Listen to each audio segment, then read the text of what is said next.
Hello everybody, welcome back to another exciting episode of Mug and Play. I am Nick, playing a demo for a new and interesting game called Corpse Factory. Now, I know what you're thinking. Nick, isn't life just a corpse factory in the grand scheme of things? And to you I say that's very nihilistic. Are you okay? But I also say it's a game, and it's a demo, by folks we have heard of, River Crow Studio. They made the ever-popular game How to Date a Magical Girl, the longest-running series at this time in Mug and Play history, like 50-something episodes, including like an hour-long finale. So I'm happy to see that they're working on a new game. It's just a demo, but we're gonna check it out. And this is the prologue, featuring Emi Katsuno. At least I think it is. I know those bitches have been talking about me behind my back. Wow! Right out the gate, right out the gate, this game pulls no punches. Just talk, gee whiz, these classy ladies have been talking about me behind my back. They flash those fake smiles when I walk past. They wave half-heartedly and say things like, "Oh, hi, Emmy," or "You're the only one brave enough to pull off that look." Wow, okay. I know passive aggression when I hear it. I like how you just wear whatever. They're all two-faced lying assholes. I hate each and every one of them. Well, they don't sound like very good friends, Emmy. Amano, Sachiko, Kurosawa, just look at them. Everything about them is fake. Fake lips, fake nails, fake smiles, fake personalities. Kurosawa, fake samurais. They're just actors in those movies. Movie reference for you. Look, I'll be the first to admit that I'm a fake bitch too, but even I know I'm not as bad as them. I'm not horrible to every person I meet, just the ones I don't like. I don't think that makes you gooder. I think that just makes you a jerk. Ugh, it's not fair that I have to work with them. I just wanted a part-time job, something breezy and casual. Well, you can't pick your coworkers. Best thing you can do is make the best of the situation. How was I supposed to know these delinquents would obsess over tormenting me? Amano is unbearable, but probably the least terrible of the three. She's a year younger than me and acts like she's some sort of pop idol. But she's a dropout, just like me, working in this dead-end part-time job just so her parents don't kick her out of their house. She spends her evenings singing at underground bars and hanging out with shady talent agents who swear they can promote her and make her the next big pop star. She gets taken advantage of time and time again, but never seems to learn her lesson.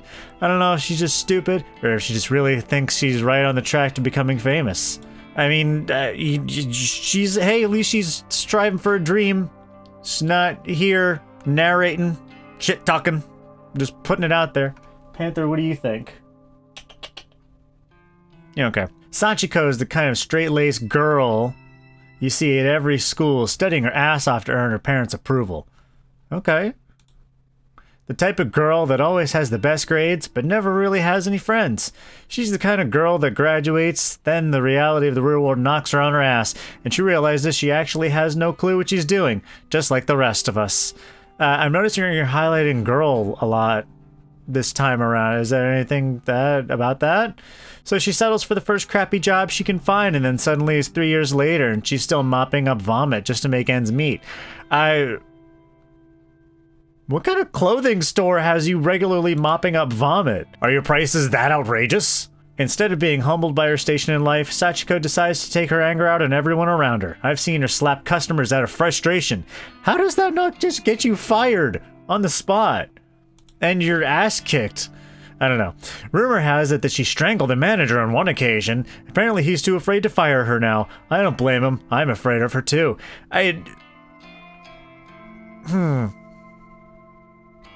Something tells me they may have arranged, I don't know. And then there's Kurosawa. I could write an entire blog on all the things I hate about her. She's pretty, but she's very aware of it. Okay. She seems to have a new sugar daddy every few weeks. Some poor old fool that strings along and milks dry. She must be nearing 30, but all her friends are still in senior high school. It's more than a little weird. Okay, that is a little strange if you're 30 and all your friends are teenagers. I mean, I'm 35 and I don't know. I'm just afraid that anyone under 25 will just accurately make fun of me and yeah. They hang out around the train station, bullying homeless people and shoplifting from the convenience store. Pretty certain that she's done time once or twice. Man, you're just working with the crew of bad motherfuckers. Kurosawa is just an all-around terrible person. She makes Amano and Sachiko look like saints in comparison. Honestly, I couldn't ask for a worse group of coworkers. Are you sure? I mean, you don't seem all that great yourself. You smack talker. Finally, there's me, Emi Katsuno, university dropout, part-time cashier, and up to my ears in debt. I live in a crappy apartment in a bad neighborhood just to keep my head above water. My apartment building is filled with deadbeats, loan sharks, junkies, perverts, you name it. Name. Noticing name highlighted. As if that wasn't bad enough, I have to work 4 days a week with the 3 worst girls I've ever met in my life. Today's no different from any other day. Mano greets me at the door, her disgustingly puffy and pouty lips pulled back in a half snarl, half smile. Are you sure she's not just having a stroke? I can smell the sickly sweet scent of too much lip gloss from 10 feet away. Oh, hi, Emmy. You're late again, you know. Bitch. Yeah, sorry, just let me pass, I'll go clock in. Whatever, Kurosawa wants to see you. Can you, just go see her? Fine. Amano walks off. I look around for Kurosawa. Panther, have you seen Kurosawa? No, you don't see much of anything these days, you mostly nap. The stale stench of cigarette smoke eventually overwhelms the lingering scent of lip gloss in the air and leads me to her location. You wanted me? Katsuno, I need you to process a big refund. Don't mess it up, okay? It's for a regular customer. Not one of those abnormal customers with all of the limbs and tentacles and 17,000 eyes that see forever in all directions. Just a guy. Okay, I can do that. What am I refunding? There's a bunch of shirts on the counter. Just ring them up and refund them for cash. You can leave the money in the envelope under the register. That sounds shady. Fine, I'll take care of it. That sounds shady. Thanks, I'm going for a smoke break. That sounds unhealthy. I decided to clock in before processing the refund. I won't be paid for this shift if the company doesn't know I came into work. I go behind the counter to retrieve the sign-in booklet. I flip to today's date and fill in my details. Done and done. The shirts that Kurosawa mentioned are lying haphazardly over the counter. I pick them up and scan each one. They're not cheap. The first rings up at 11,000 yen, and the next is 13,000. There are 6 shirts all up, each one a little more expensive than the last. They don't look worn, and the tags are intact. I'm supposed to ask for a receipt or proof of purchase before making a refund, but the customer is obviously not here. Oh. Okay then. Still a little suspicious of this activity. Besides, the request came directly from Kurosawa, my superior, so I can't exactly refuse. The refund goes through the system successfully, and the cash drawer opens up. I count out the correct amount of money in 10,000 yen bills, and then pop an elastic band around the cash and put it in an envelope. I also print a copy of the refund receipt and slip it in with the cash. Job done. I slide down the envelope back under the register and lean against the counter. Surveying the store, I can see that there aren't any customers around. Still early in the morning, after all. We don't usually get much business until around lunchtime. I hover around the register for a while, biting my nails and staring at the clock to pass the time.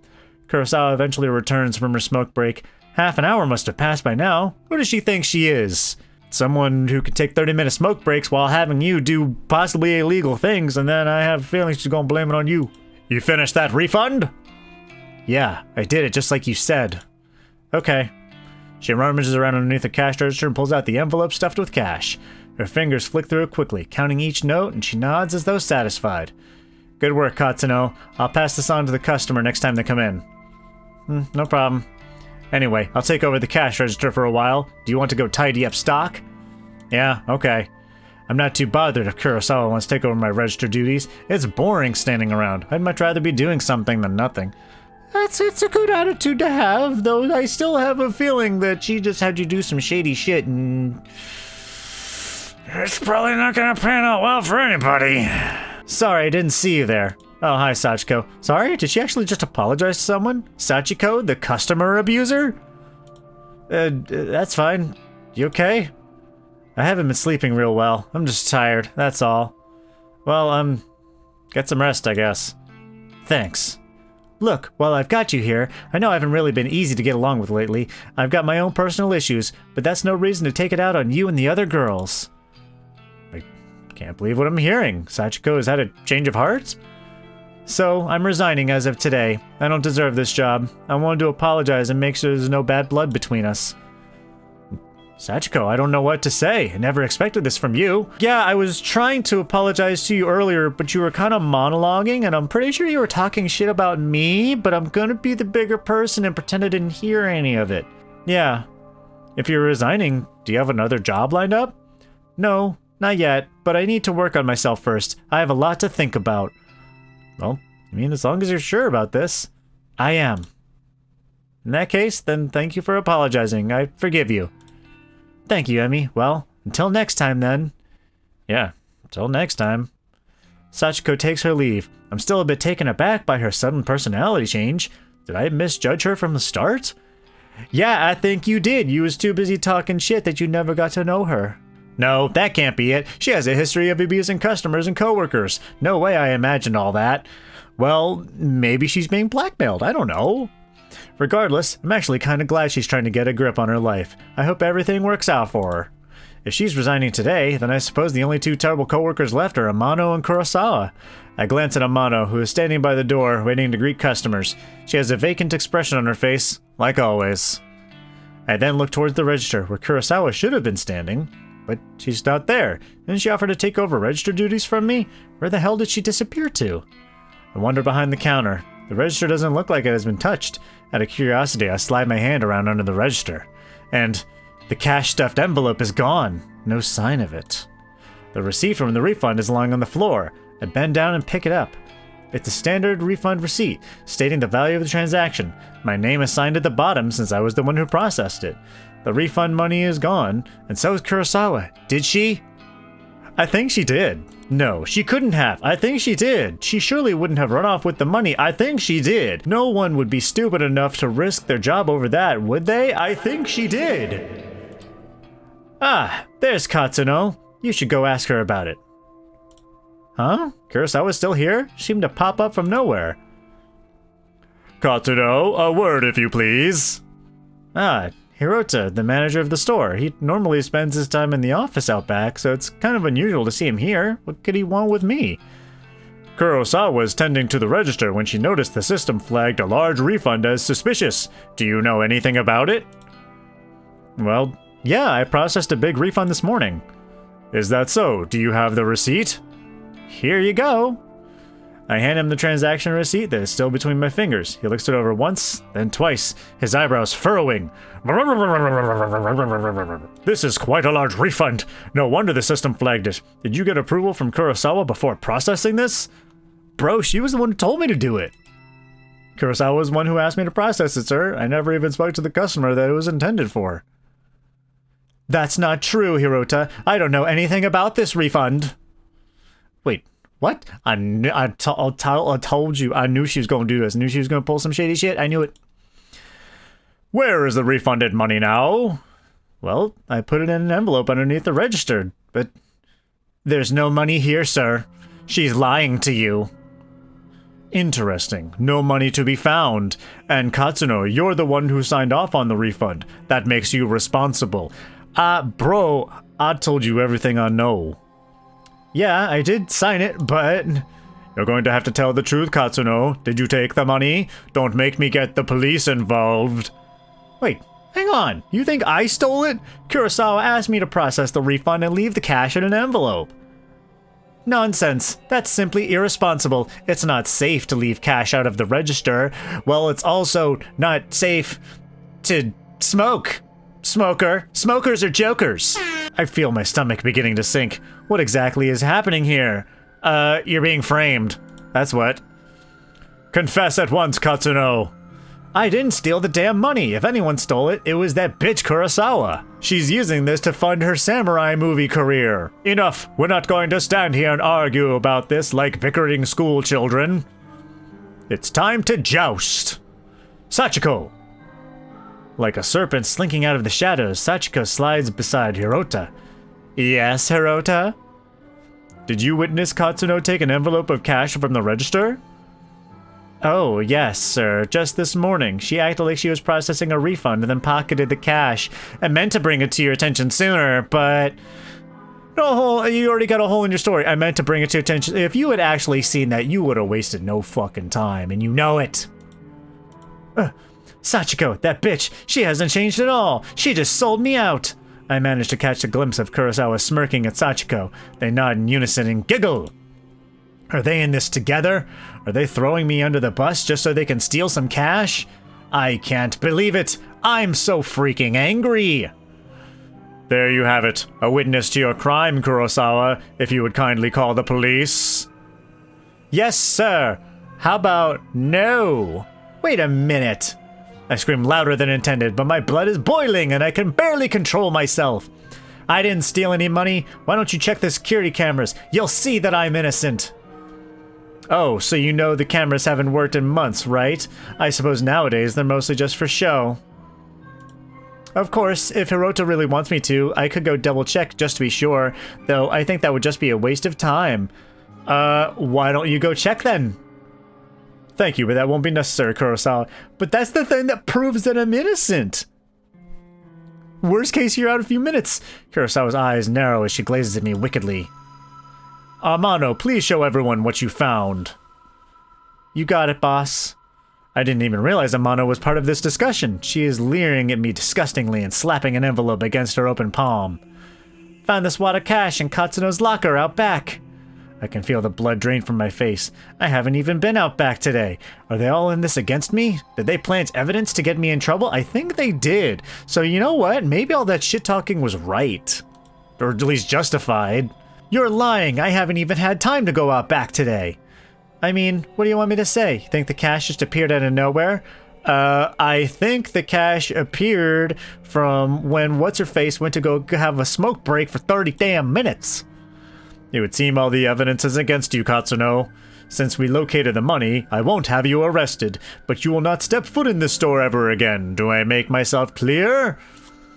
You're fired, and I will make sure you never work in any of our stores again.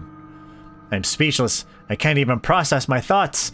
The quiet giggling and snickering of Kurosawa, Sachiko, and Amano buzzes in my ears until my skull feels like it's going to burst! Kinda like that. Hirota grabs my shoulder and tries to lead me outside, but I jerk away and stumble backwards like, I don't need your damn directions to the door. I work here. Not anymore, but I did. My back slams into the glass window at the front of the store. Thankfully, the glass doesn't shatter, but I can immediately feel a bruise forming. Wow, they really did make sure the door hit you on the way out. I push myself forward, regain my balance, and duck towards the sliding door. See you around, Emmy. Oh well, I guess not, hey? Wow, what a dick. I blink tears out of my eyes as I dash through the store's front door. None of you were invited to my birthday party now. My anger and fear and anxiety get the better of me, and it's a good 5 or 10 minutes before I realize that I've been running aimlessly through the shopping mall. Just back and forth through the food court. Running back again, but now she has a pretzel. I reach a hand to my eyes to wipe away the moisture and take a deep breath. I look around, trying to get my bearings. The escalators. At least I know where I am. I need to sit down and compose myself. If I don't calm down, I might be tempted to return to the store and start punching those 3 absolute assholes. And, you know, no one would blame you, but I don't think you would get your letter of recommendation. And as somebody who's been let go before, all I can say is I feel your pain. There was one time, I've mentioned in the past that I've worked at Red Robin. What I may not have mentioned is I got fired from Red Robin for having one of the membership cards to get, like, discounts on food. But I was super broke, so it's... Okay, and the statute of limitations has expired on those crimes anyway. They didn't press charges. Anyway, the point I'm trying to make is... It'll be okay. I feel ya. It'll end up being... the best thing that ever happened to you, and you'll see those people there floundering years and years later. But let me know if you've ever been fired from a job. We can commiserate together in the comments section, and I'm gonna see what goes on in the rest of this demo next time on MugAndPlay, so be sure to hit that subscribe button so you don't miss what happens. I think something bad, perhaps something good, but something bad probably to someone dickish. I don't know. Tune in to find out. Thanks so much. I love you all. I'll see you next time. Bye-bye, everybody.